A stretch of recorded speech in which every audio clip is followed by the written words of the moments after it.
दूध र पानीको अनुपात के छ भन्दाखेरि दूध र पानीको अनुपात 7:5 छ।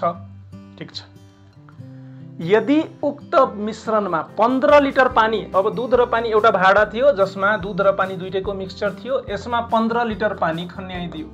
अब 15 लिटर पानी खन्याएपछि दूध र पानीको अनुपात के हुन पुग्यो भन्दाखेरि 7:8।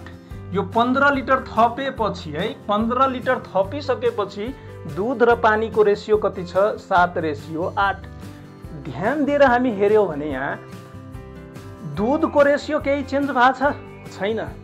छैन भने जे चेन्जेस आइरहेछ त्यो पानीको भागमा मात्रै आइरहेछ। सुरुमा पानी 5 भाग थियो, सुरुमा दूध 7 भाग थियो, त्यसपछि दूध 7 भाग छ तर पानी चाहिँ कति भाग हुन गएछ? 8 भाग। मतलब यो चेन्जेस केले गरिरहेछ? पानीले गरिरहेछ। पानीको अनुपातमा मात्रै भइरहेछ। कति चेन्जेस आइदियो? 5 बाट 8 पुग्दाखेरि तपाईहरु आफै भन्नुस् त 3 भाग चेन्जेस आयो।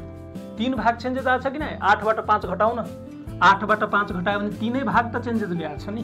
अनि त्यो 3 भाग चेन्जेस कति लिटर पानीको कारणले गर्दा भइरहेछ? 15 लिटर। भने 3 भाग बराबर हामी के लेख्न सक्छौं कि 15 लिटरको कारणले यो पानीमा 3 भाग चेन्जेस आइरहेछ भने 1 भाग बराबर त्यसो भए के हुन्छ? 15/3। अनि काट्दाखेरि हामी के हेर्छौं कि 1 भाग बराबर 5 लिटर हुँदो रहेछ। भने हाम्रो क्वेशन के छ? त्यसो भए नयाँ मिश्रणमा पानीको मात्रा निकाल्नुहोस्। नयाँ मिश्रणमा पानी त 8 भाग रहेछ, छ कि नै? सुरुमा 5 थियो, अहिले 8 छ। अनि 1 भाग बराबर 5 लिटर छ भने 8 भाग बराबर कति हुन्छ? 8 × 5 8 × 5 40 लिटर।